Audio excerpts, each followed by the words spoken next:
going to discuss is the river diversion during the dam construction.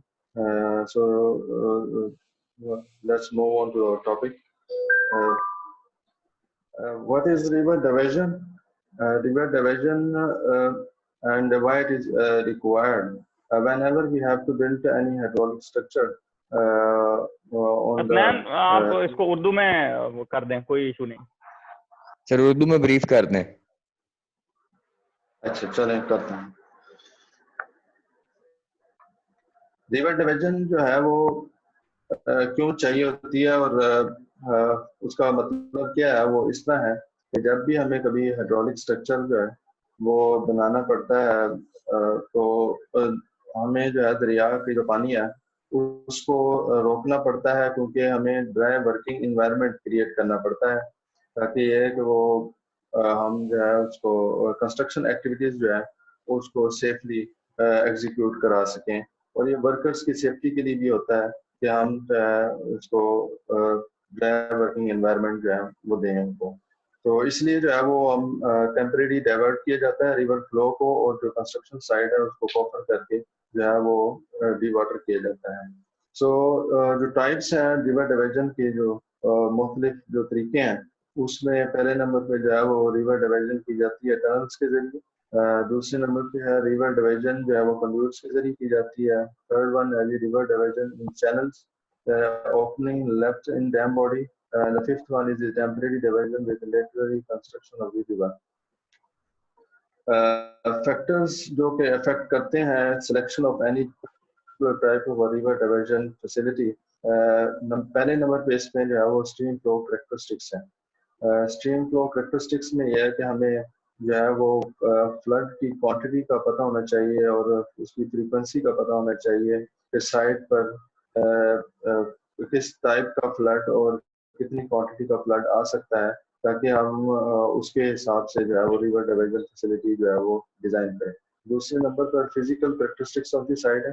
Physical characteristics में यह है कि हमें जो जियोटेक्निकल कंडीशंस है साइट की वो पता होनी चाहिए कि हम कौन सी particular type of river division जो है वो अडॉप्ट कर सकते हैं उस साइट को देखते हुए। तो तीसरे नंबर पे है टाइप ऑफ डैम। तो टाइप ऑफ डैम में यह है कि हमारे पास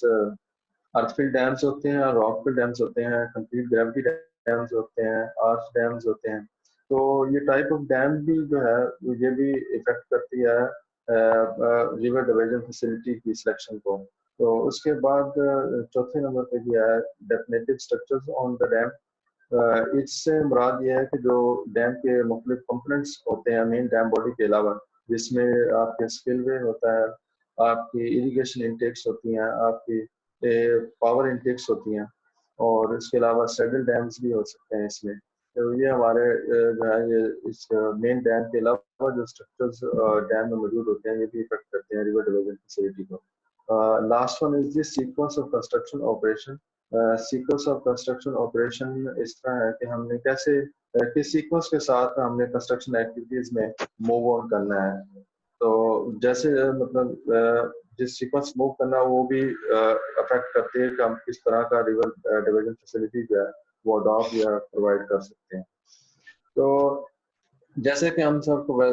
मालूम है कि इंजीनियरिंग क्या चीज़ है। इंजीनियरिंग यही है कि किसी भी प्रॉब्लम को एवेलुएट करके उसका कॉस्ट इफेक्टिव सोल्यूशन प्रोवाइड करना। इसी तरह जो है हमारे पास कोई भी रिवर डिवीजन की जो हम सिलेक्शन करते हैं स्ट्रक्चर की, वो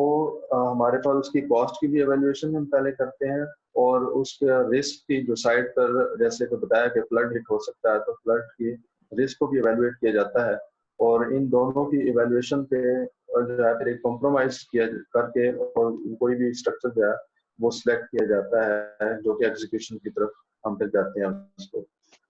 तो वन बाय वन सबको डिस्कस करते हैं। पहले नंबर पे जो है वो हमारे पास टनल की डिवीजन फैसिलिटी जो होती है वो क्या होती है वो हम डिस्कस कर लेते हैं। तो पहले नंबर पे जो है इसका यह है कि रिवर डिवीजन थ्रू टनल जो है ये एक कॉस्टली सोल्यूशन है, क्योंकि इसके अंदर हमने फुल फ्लैश टनल जो है वो एक प्रोजेक्ट के अंदर एक बिगन प्रोजेक्ट एक अलग प्रोजेक्ट आ जाता है। तो ये हमने एक टनल को बकायदा जो है एक और नई टनल बनानी है, और इसकी पहले फिजिबिलिटी भी करनी पड़ती है। कि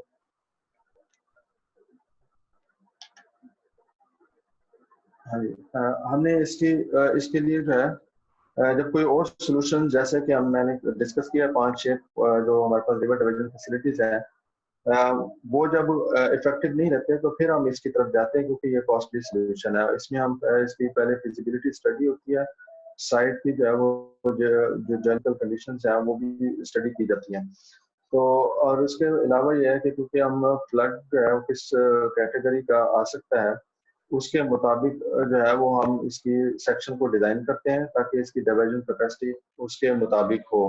और इसकी लाइनिंग करनी पड़ती है टनल की। उसकी वजह यह है कि अगर जितनी टनल का जो सरफेस जो है वो रफ अगर होगी, तो वो उसमें हमारे पास जो फ्रिक्शन ज्यादा होगी, तो हमारे पास डिस्चार्ज कैरिंग कैपेसिटी जो टनल की है वो कम होगी। तो हमें उसकी स्टील से या कंक्रीट से लाइनिंग करनी पड़ती है उस टनल की, ताकि उसकी डिवीजन कैपेसिटी जो है वो हम उसकी अचीव कर सकें जो हम मीट करना चाह रहे हैं। इसी तरह जो है टनल के मुख्तलिफ सेक्शंस जो है वो अडॉप्ट किए जा सकते हैं, लेकिन जो मोस्टली यूज किए जाते हैं, मतलब रेक्टेंगुलर भी होता है, स्क्वायर भी हो सकता है, सर्कुलर होता है, और भी कई सेक्शंस हो सकते हैं, लेकिन जो मोस्टली यूज किया जाता है वो सर्कुलर और हॉर्स सेक्शन जो होते हैं वो यूज किए जाते हैं। उसकी वजह यह है कि ये जो दो सेक्शंस हैं, ये स्टेबल सेक्शंस होते हैं, मोर स्टेबल होते हैं दूसरे सेक्शंस के नस्बत। इसी तरह यह है कि जो टनल्स हैं, इसमें दो तरह का फ्लो हो सकता है। इसमें फ्री सरफेस फ्लो भी हो सकता है, और हमारी डिजायर जो फ्लो है वो यही है कि हम डिजायर यही करते हैं कि टनल के अंदर फ्री सरफेस फ्लो हो, ताकि जो टनल की जो वॉल्स हैं और उसकी जो सेक्शन है उस पर वाटर का जो वेट है सिर्फ वो एक्ट करेगा फिर। लेकिन यह है कि क्योंकि जब हाई फ्लड आता है तो टनल जो है वो प्रेशर फ्लो पे भी चली जाती है, फ्री सरफेस से वो प्रेशर फ्लो चली जाती है। तो प्रेशर फ्लो में ये होता है कि हमारे पास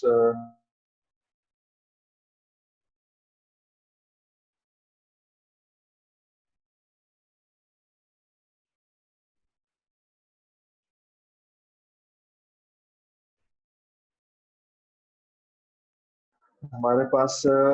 एक हसनैन जरा इम्पोर्टेंट पॉइंट। प्रेशर फ्लो से दोबारा बताइएगा, ये आपकी आवाज यहाँ पे कट हो गई थी। अच्छा, मैं ये बता रहा था कि टनल्स के अंदर दो तरह का फ्लो हो सकता है, एक फ्री सरफेस फ्लो और प्रेशर फ्लो हो सकता है। तो फ्री सरफेस हमारी डिजायर यही होता है कि उसको फ्री सरफेस फ्लो करें टनल के अंदर, लेकिन वो प्रेशर फ्लो भी हो सकता है, क्योंकि हाई फ्लो जब आते हैं फ्लड सीजन के अंदर, तो वो टनल जो है वो हाई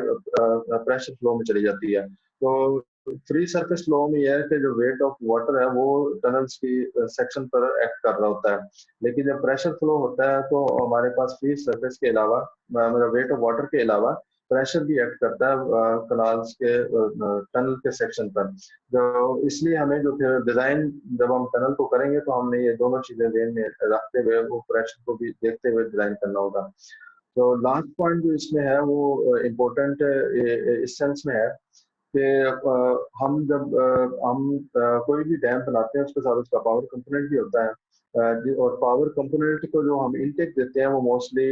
पावर टनल्स होती हैं, इनटेक टनल्स होती हैं, जिसके जरिए हम उसको पावर उसको पानी की सप्लाई देते हैं। तो हम इसको डिजाइन इस तरह करते हैं, या जैसे वो बताया था कि कंस्ट्रक्शन सीक्वेंस की बात हुई थी, तो इसको इस तरह अडॉप्ट किया जाता है कि वो वो डाइवर्जन फैसिलिटी के तौर पर एक्ट करती है, और जब डैम बन जाता है तो उसको हम बाद में हाइड्रो पावर टनल के तौर पर भी इस्तेमाल कर लेते हैं। और अब नेक्स्ट जो है वो है कि प्रॉब्लम्स जो एसोसिएटेड है विद रीजनल डाइवर्जन फैसिलिटी, या जो कुछ पॉइंट्स है जो कि हमारे जहन में होने चाहिए अगर हम टनल को डिजाइन करना चाह रहे हैं। तो वो ये है कि number one is the nature of rock, हमें पता होना चाहिए, हमें वहाँ पे कंप्लीट जियोलॉजिकल कंडीशन डिसाइड किया है, वो हमें देखनी पड़ेगी कि वो किस तरह की है और वहाँ पे कैसा रॉक मौजूद है। उसके मुताबिक जो है वो टनल को डिजाइन किया जाता है। और दूसरे नंबर पे जो है वो अगर रॉक की वेदरिंग हुई भी है तो हमें फिर उसकी डेप्थ ऑफ वेदरिंग का भी पता होना चाहिए, क्योंकि जो डेप्थ ऑफ वेदरिंग जितनी ज्यादा होगी हमें उतना टनल को स्टेबल बनाने के लिए काम ज्यादा करना पड़ेगा, उसको ऊपर ज्यादा उसको स्टेबल करना पड़ेगा। तो इसी तरह यह है कि टनल को जो है वो हमें डैम साइड से मतलब थोड़ा डिस्टेंस पे होना चाहिए उसको, वो डैम की फाउंडेशन के करीब नहीं होनी चाहिए। ये भी एक पॉइंट है, आपको ध्यान में रखना चाहिए टनल के डिजाइन के दौरान। उसके अलावा यह है कि इसकी टनल की कैपेसिटी जैसे कि बताया गया कि आप जो साइट पर हाइड्रोलॉजी के जरिए जो हाई फ्लड आप प्रिडिक्ट कर रहे हैं उसके मुताबिक उसकी टनल कैपेसिटी को डिजाइन करें। अगर वो लार्ज नहीं है तो पॉसिबिलिटी है कि वहाँ पे जैमिंग एक्शन हो जाए, क्योंकि टनल में वो फिर प्रेशर फ्लो हो जाएगा और प्रेशर फ्लो से भी फिर काम अगर आगे चला जाता है तो फिर वो आपके जैमिंग एक्शन हो जाएगा और आपकी जो अपस्ट्रीम ऑफ टनल जो है उस साइड पे इनंडेशन हो जाएगी। इसी तरह यह है कि टनल के अंदर हाइड्रोलिक जम भी बन सकता है। लो फ्लोज अगर जब चल रहे हैं तो आपकी स्लोप टनल की इस तरह की है तो आपका फ्लो जो है वो सुपर क्रिटिकल से सब क्रिटिकल की तरफ अगर जाता है तो हाइड्रोलिक जम भी टनल के अंदर बन सकती है। तो आपको जो टर्बुलेंसेस हाइड्रोलिक जम की वजह से क्रिएट होते हैं उसको भी आपको ज़हन में रखना चाहिए टनल के कंस्ट्रक्शन या डिजाइन के दौरान। सेकंड नंबर पर जो है वो हमारे पास कंड्यूट डाइवर्जन फैसिलिटी है। सेक्शन पे चलते हैं। ये और कुछ ठीक है जी। सेकंड पे है जी कंड्यूट डाइवर्जन। कंड्यूट डाइवर्जन जो है वो हमारे पास अल्टरनेट है जी टनल डाइवर्जन की, और इसको हम अल्टरनेट इस सेंस में है कि हम इसको तब यूज करते हैं जब हमारे पास जो साइट की जियोलॉजिकल कंडीशन जो है वो इस तरह की है कि हम वहाँ पे टनल परफॉर्म नहीं कर सकते, तो हम फिर वहाँ पे ये कंट्रोल डिवीजन की तरफ जा सकते हैं। तो और इसको जो है वो हम आइदर रिवर बेड पे प्रोवाइड करते हैं या फिर रिवर की बैंक से जो है वो इसको हम प्रोवाइड कर सकते हैं। इसमें दोनों ऑप्शंस मौजूद हैं। और इसके अलावा इसमें भी टनल की तरह जो है वो प्रेशर फ्लो भी पॉसिबल है और फ्री फ्लो भी पॉसिबल है इसमें भी, क्योंकि कंड्यूट है बिल्कुल इसी तरह टनल की तरह सेक्शन इसका हो सकता है। और इसमें जो लास्ट पॉइंट है वो ये है कि इसमें it's economical to provide more than one conduit in parallel position with smaller size than to have a single conduit for the entire flow। उसकी वजह यह है कि जब हम एक बड़े सेक्शन को ले लेंगे पूरे फ्लो को डाइवर्ट करने के लिए, तो उसके जो फोर्सेस को रेजिस्ट करने के लिए फिर जो हमें सेक्शन है वो भी बहुत थिक लेना पड़ेगा, जो कि कॉस्टली बन जाता है। तो जब हम छोटे साइज के कंड्यूट जब लेते हैं तो उनकी फोर्सेस कम होंगे और उसका सेक्शन भी हमारे पास थिनर होगा और हम उसको पैरेलल पोजीशन में रखकर और उसको एग्जीक्यूट करवा सकते हैं। तो इसकी वजह ये है। और अब इसके साथ जो प्रॉब्लम या पॉइंट्स हैं जो कि कंट्रोल डिवीजन के दौरान आपके ज़हन में रखने चाहिए वो ये है कि इसमें प्रेशर फ्लो अगर होता है, इसमें प्रेशर फ्लो जो है वो काफ़ी जो है वो अ, सोचने वाली बात वो इस वजह से है कि क्योंकि इसमें आपको जो सेक्शन जो आप कंड्यूट का ले रहे हैं स्टील सेक्शन अगर है तो उसकी थिकनेस जो है वो प्योरली आपकी फोर्सेस पे इंटरनल फोर्सेस पे मतलब डिसाइड होती है। तो इसलिए आप प्रेशर अगर फ्लो है तो अगर बहुत ज़्यादा प्रेशर फ्लो अगर है तो आपके पास सेक्शन बहुत थिक चला जाएगा। तो इसलिए ये इसका पहला पॉइंट ये है। दूसरा ये है कि इसमें कि जब हाई फ्लड्स आते हैं तो कैचमेंट एरिया से फ्लोटिंग मटेरियल बहुत से आते हैं, जिसमें आपके पास जो है वो पूरे पूरे ट्रीज जो है वो भी आपके रिवर के साथ बह के आ रहे होते हैं और वो सेडिमेंट्स के जो बोल्डर टाइप जो पार्टिकल्स हैं वो भी आ रहे होते हैं। इस टाइप का जो मटेरियल हाई फ्लड के दौरान आएगा तो वो कंड्यूट के अंदर चौक भी हो सकता है। तो इसकी एक प्रॉब्लम इस कंड्यूट डिवीजन के साथ जो एसोसिएटेड है वो ये चीज़ है। उसके अलावा यह है कि इसमें कि अगर आपने इसको प्रोवाइड किया हुआ है द साइट और इसकी अलाइनमेंट की हुई है तो कंस्ट्रक्शन एक्टिविटीज जब साइट पे परफॉर्म की जा रही होती हैं तो वहाँ पे बहुत सी वाइब्रेशंस होती हैं, हैवी मशीनरी काम कर रही होती है जिसकी वजह से एक्सेसिव सेटलमेंट्स होती हैं साइट पर। वो एक्सेसिव सेटलमेंट्स जो है वो रिजल्ट करेंगी आपकी इसकी जो कंड्यूट डाइवर्जन जो है उसकी अलाइनमेंट को वो डिस्टर्ब कर देंगी अगर आपकी कंड्यूट डाइवर्जन उस वाइब्रेशंस के करीब है। तो जिसकी वजह से अगर अलाइनमेंट इसकी डिस्टर्ब हो जाती है, इसकी स्लोप डिस्टर्ब हो जाती है, तो आपके पास जो इसकी डिस्चार्ज कैरिंग कैपेसिटी है वो डिस्टर्ब हो जाएगी। तो अल्टीमेटली जो है वो आपका जो मकसद है रिवर डाइवर्जन का वो इफेक्ट होने का सकता है। तो इसके अलावा जो है कि हाई फ्लोज के दौरान ये जैसे वही मैं आपको ऊपर इसके जो 2 पॉइंट ज्यादा है अहम के जो मटेरियल आता है उसके जरिए चौक हो सकती है, या फिर जो दूसरा पॉइंट है इसमें कि ड्यूरिंग कंस्ट्रक्शन जो है वो इसमें एक्सेसिव सेटलमेंट इसकी अलाइनमेंट डिस्टर्ब होती है। तो उसकी वजह से फिर यह है कि अगर हाई फ्लोज आते हैं, असलैन दोबारा स्क्रीन शेयर कीजिए।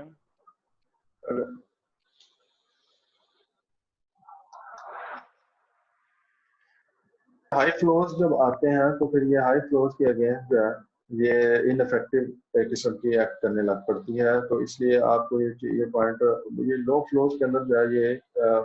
आप इसको अडॉप्ट कर सकते हैं, लेकिन हाई फ्लोज के लिए इतनी डिजायरेबल नहीं है कंडूट डाइवर्जन।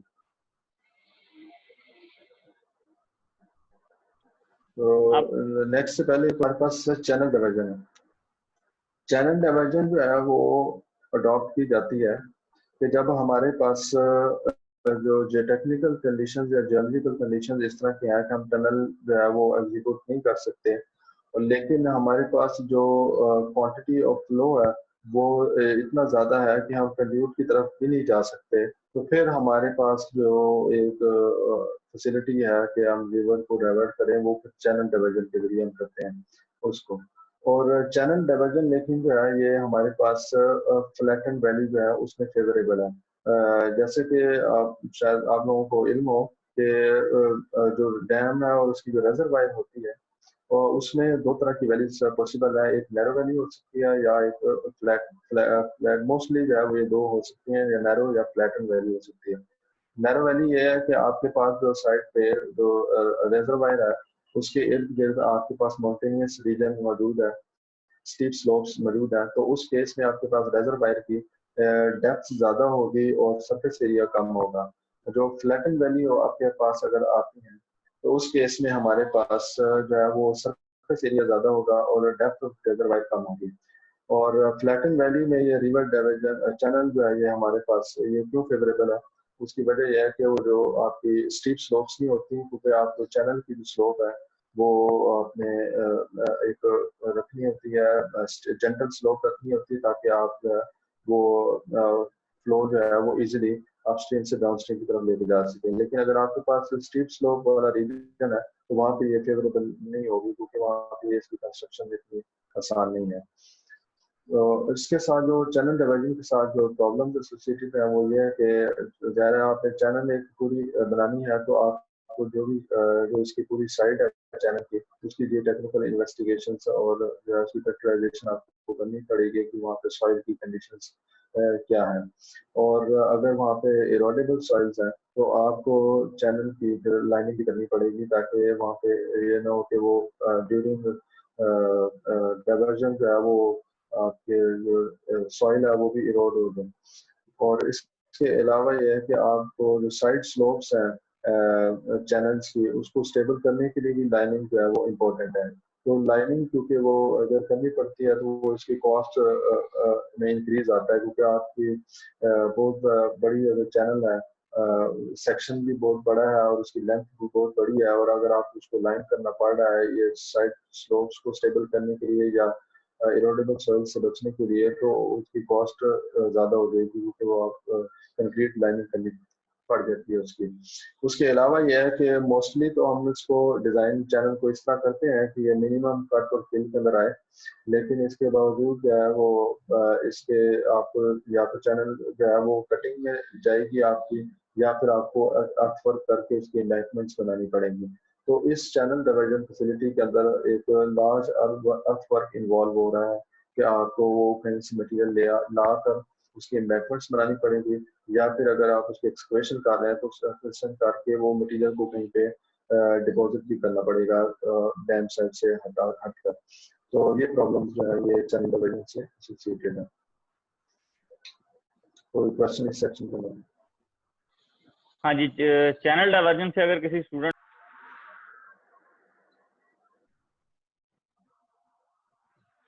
ठीक है। अगला जो हमारा फैसिलिटी है वो ये है कि हम opening left in dam body, हम ओपनिंग जो है वो डैम बॉडी के अंदर छोड़ते हैं, या फिर उसके अंदर डिज़ाइन के अंदर ही जो हमारे पास जो है वो लो आउटलेट्स होते हैं डैम के, तो उसको जो है वो हम यूज़ करते हैं डाइवर्जन फैसिलिटी के लिए। तो इस मेथड, ये जो मेथड है ये यूज़ किया जा सकता है कंक्रीट डैम्स और आर्च डैम्स के अंदर यूज़ किया जा सकता है, क्योंकि with in the dam body जो ओपनिंग्स है वो अर्थ फिल या रॉक फिल डैम्स में हम नहीं दे सकते, वो कंक्रीट डैम्स के अंदर दी जाती हैं। और इसके अलावा ये है कि इसमें जैसे कि मैंने आपको पहले ये जिक्र किया है कि इसमें डाइवर्ट जो किया जाता है फ्लो ओपनिंग्स के जरिए, वो पार्ट ऑफ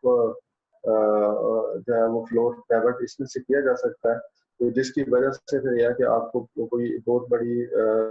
टनल का या बहुत बड़ी कोई और फैसिलिटी अडॉप्ट नहीं करनी पड़ती, वो उसकी नेसेसिटी जो है वो रिड्यूस हो जाती है। इसके अलावा यह है कि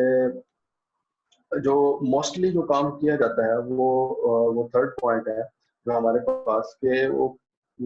ये है कि हम नॉर्मल फ्लोज के लिए, क्योंकि जब भी हम कोई डैम या कोई भी हाइड्रोलिक स्ट्रक्चर बनाने लगते हैं तो हम उसको उसकी कंस्ट्रक्शन एक्टिविटीज को मैक्सिमम जो है वो लो फ्लो सीजन के अंदर रखते हैं, और हाई फ्लोज के लिए उसको रेडी करते हैं कि जब हाई फ्लो आएगा तो हमारे कौन से कंपोनेंट्स रेडी होने चाहिए ताकि वो हम उस सेफली जो है वो फ्लड को पास करवा सकें। तो थर्ड पॉइंट में इसी तरह ही है कि हमारे पास जो नॉर्मल फ्लोज जब चल रहे होते हैं तो उसको हम जो है वो किसी भी डाइवर्जन फैसिलिटी को, जो कि टनल कंड्यूट या फिर चैनल जो हमने इनमें से अडॉप्ट की होगी, या कोई इसके बाद एक है कि हम लेटरली अगर वाटर को पास करवा रहे हैं तो उसके जरिए जो है वो हम डाइवर्ट करते हैं। तो और जब हाई फ्लो आता है तो उसके उस तब तक जो है वो हम इन ओपनिंग्स को या लो आउटलेट्स और डैम जो है वो तैयार कर चुके होते हैं, फिर हम हाई फ्लो को फिर हम उस डाइवर्जन फैसिलिटी जो है जो हमने बिल्ड की या उसके अलावा जो है इसको भी साथ यूज करते हुए वो हाई फ्लोज को हम सेफली डाउन स्ट्रीम पर पास ऑन करवा देते हैं। और इस जो फैसिलिटी है इसको हम अडॉप्ट करते हैं मोस्टली उन एरियाज में जहाँ पे high flows, medium to high flows expected होते हैं, क्योंकि जैसे मैंने आपको बताया कि लो फ्लोज जो है वो हम दूसरे डिवीजन फैसिलिटी से पास ऑन करवा सकते हैं, लेकिन हाई फ्लोज के दौरान जो है वो हम इसको यूज कर सकते हैं। तो इसलिए जहाँ पे हाई फ्लोज एक्सपेक्टेड होते हैं वहाँ पे हम और हमारे पास अगर कंक्रीट डैम है तो हम इसको यूज कर सकते हैं इस फैसिलिटी को। तो जो पॉइंट्स हैं जो कि इस फैसिलिटी से एसोसिएटेड है वो ये है कि इसके अंदर आपको एडिशनल जो है वो डिवीजन फैसिलिटी भी चाहिए, क्योंकि इनिशियली तो आप जब डैम का कोई एक सेक्शन अगर बनाने लगे हैं जिसमें आउटलेट्स हैं, लो आउटलेट्स हैं, तो उसके बनाने तक जो है आपको पहले भी कुछ डाइवर्जन करनी पड़ेगी, तो इसलिए आपको एडिशनली भी डिवीजन स्ट्रक्चर चाहिए होगा इस केस के अंदर, जो कि पहले इनिशियली डाइवर्ट करे वाटर को और आप अपनी जगह कर ये आउटलेट्स जो है ये आप बिल्ड कर सकें, और उसके बाद जो है फिर आप इनको हाई फ्लोज के दौरान इनको यूज कर सकें। तो और इसके दौरान फिर आपके पास ज़्यादा टाइम लिमिटेशन भी आ जाएगी कि आपके पास आपने इसको डैम की जो ये ओपनिंग्स है इनको हाई फ्लो से पहले पहले कंप्लीट करना है। अगर ये उससे पहले कंप्लीट नहीं होते तो आपके पास रिस्क है कि आपकी साइड पर अगर हाई फ्लो आ जाता है तो आप उसको सेफली पास ऑन करवा सकते हैं। हाँ जी, इस सेक्शन से कोई क्वेश्चन है? नेक्स्ट चलें। अच्छा, ये लास्ट में जो है वो पॉइंट वो है कि temporary diversion with laterally construction of the river. तो इस केस के अंदर हम क्या करते हैं कि इस केस में हम जो एक हमारे पास जहाँ पे जो साइट है, डैम साइट है हमारे पास, वहाँ पे रिवर का कोई सेक्शन होगा, तो उस सेक्शन का जो है आप लेफ्ट या राइट सेक्शन जो है वो कोफर लगा के उसको जो है वो उसको लिटरली कंस्ट्रक्ट कर देते हैं और उसको डिवर्टिंग करके उसके अंदर ड्राई इन्वायरमेंट बनाकर और उसके अंदर आप कंस्ट्रक्शन एक्टिविटीज करते हैं, और जो बाकी सेक्शन जो रिमेनिंग होता है वहां से आपका फ्लो जो है वो सेफली पास होता रहता है। तो इस केस के अंदर हम ये करते हैं। और फिर जब एक सेक्शन जो हमने पहले कवर किया होता है उसमें जब वर्किंग कंप्लीट हमारी हो जाती है तो फिर हम दूसरे सेक्शन को कवर लगाकर उसके अंदर कंस्ट्रक्शन का काम करवाते हैं और जो रिमेनिंग जो बिल्ड सेक्शन हो जाता है फिर वहाँ से हम फ्लो को पास करवाते हैं। इस तरह जो है ये लेटरली जो है वो हम इसको एक्टिविटीज को लेके चल सकते हैं। जो इसमें जो हमारे पास प्रॉब्लम्स हैं इस टेम्परेरी डिवीजन अप्रोच जो ये है हमारे पास, इसके अंदर जो प्रॉब्लम एसोसिएटेड है वो ये है कि इसमें एक तो यह है कि क्योंकि आप चैनल जो रिवर का सेक्शन है उसको आप कॉन्ट्रैक्ट कर रहे हैं, तो आप जब उसको कॉन्ट्रैक्ट करेंगे क्योंकि हाफ सेक्शन तो आपने कवर कर लिया, हाफ सेक्शन से वो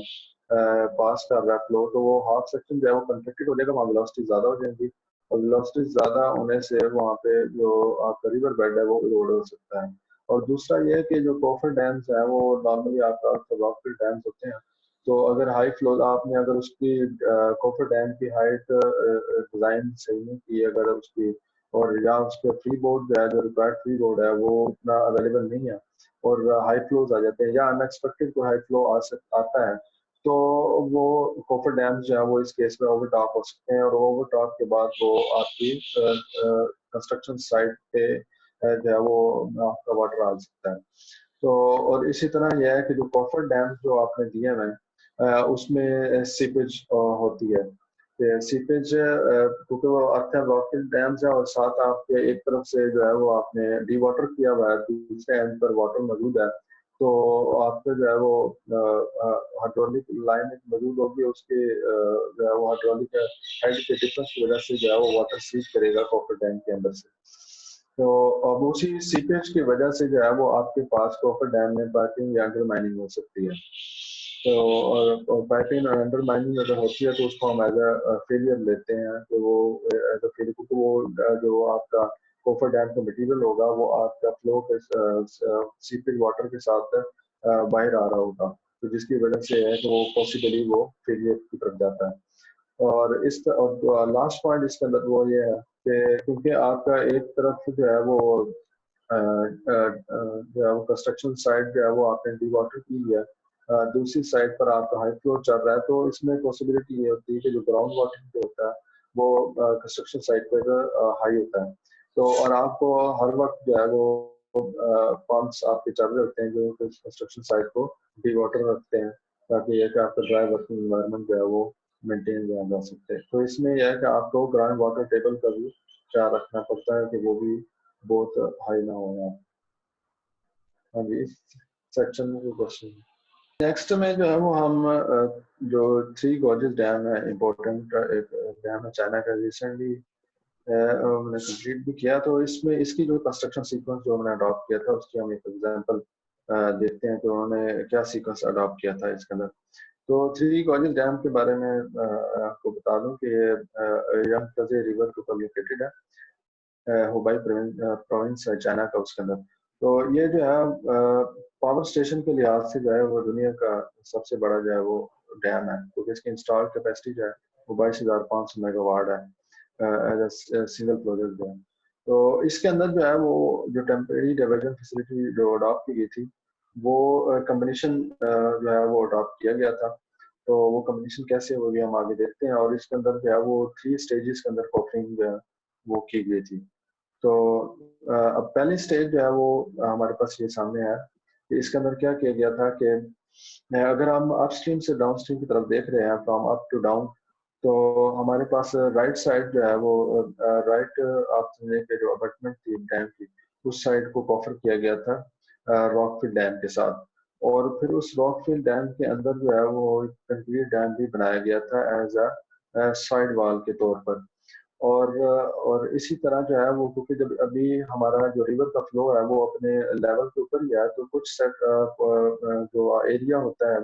वो हमारा ड्राई इन्वायरमेंट में पहले से भी मौजूद होता है, जैसे कि आप लेफ्ट साइड पे देख रहे हैं कि जो उनकी पावर की इनटेक वाली साइड है या कुछ कंपोनेंट्स ऑफ डैम जो है वो पहले ड्राई वर्किंग इन्वायरमेंट के अंदर है, तो उसका ऊपर जो है वो उन्होंने स्टेज 1 के अंदर पहले उस पर काम किया, और राइट साइड को जो है वो कॉफर करके उसको डी वाटरिंग की गई और उसके जो है वो उसके अंदर एक्सकवेशन भी की गई कि उसको एज अ पिट बनाया गया। वो पिट क्यों बनाया गया और ये कंक्रीट कॉफर डैम क्यों बनाया गया, इसका जो है वो हम आगे चल के देखते हैं कि आगे ये क्या किया गया। तो स्टेज 1 में आप ये चीज देख लें कि उनमें रिवर जो है वो आपका सेंट्रली पास कर रहा है। आपके राइट साइड पर जो है वो कॉफर पे किया गया एरिया और वहाँ पे जो है उसको एक्सकवेट किया गया और ड्राई वर्किंग एनवायरनमेंट बनाया गया। और लेफ्ट साइड पे जो है वो आपका पावर की साइड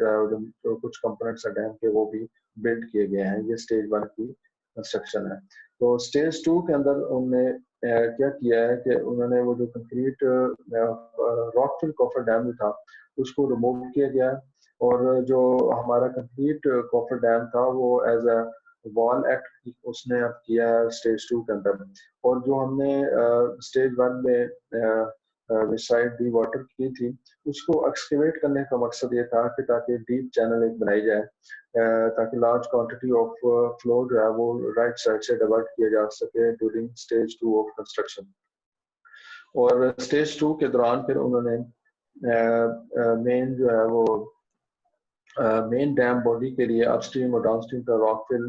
जो है वो कॉफर डैम्स बनाए। और आप देख रहे होंगे कि जो लेफ्ट साइड है उसमें पावर का जो इनटेक वाली साइड है और वो भी कंप्लीट एक किस्म की हो चुकी है और वहां से भी जो है वो आपका फ्लो जो है वो चल रहा है इनलेट और आउटलेट की तरफ से। और राइट साइड पर भी आपका डीप चैनल जो उन्होंने बनाई है उसके में फ्लो चल रहा है। और इस दौरान जो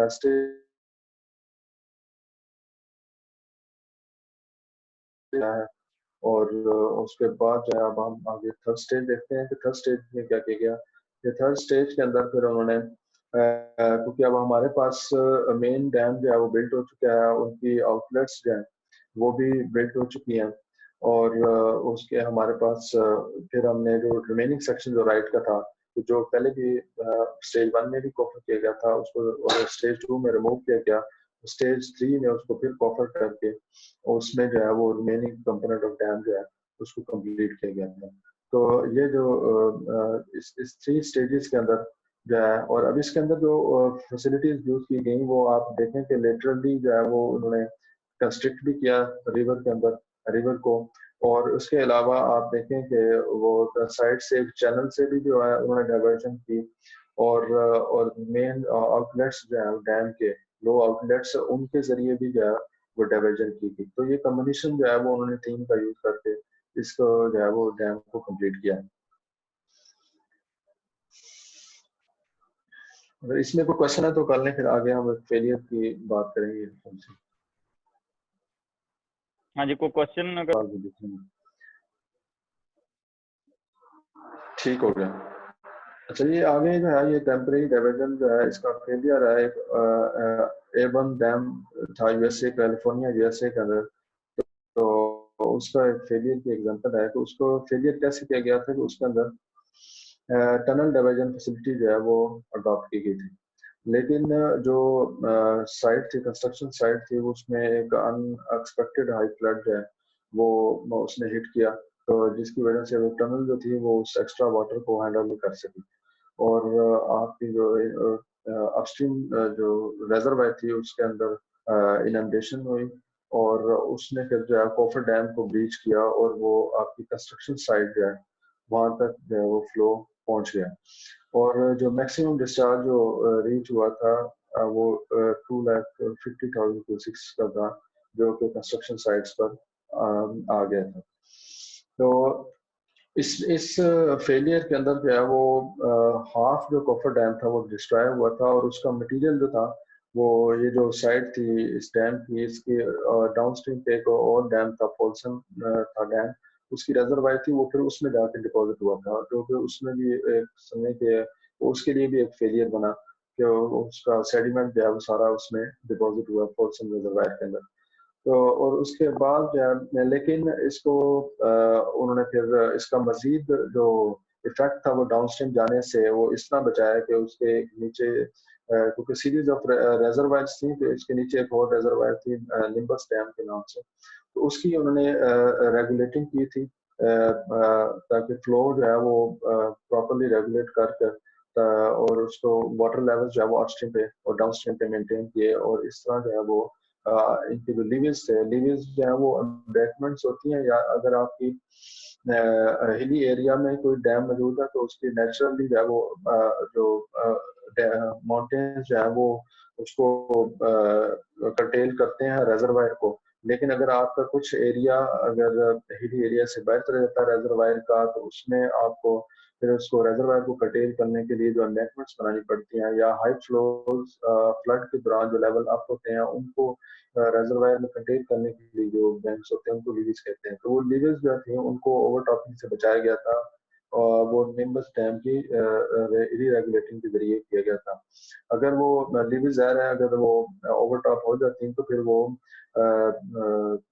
जो रेजिडेंशियल एरिया होता है, जो साउथ टाउन होते हैं, शहर होते हैं, उनकी तरफ भी वो पानी जा सकता था। तो इस तरह उसको फिर बचाया गया था। तो लास्ट में आपको कोई क्वेश्चन है जनरल तो आप पूछ सकते हैं सर।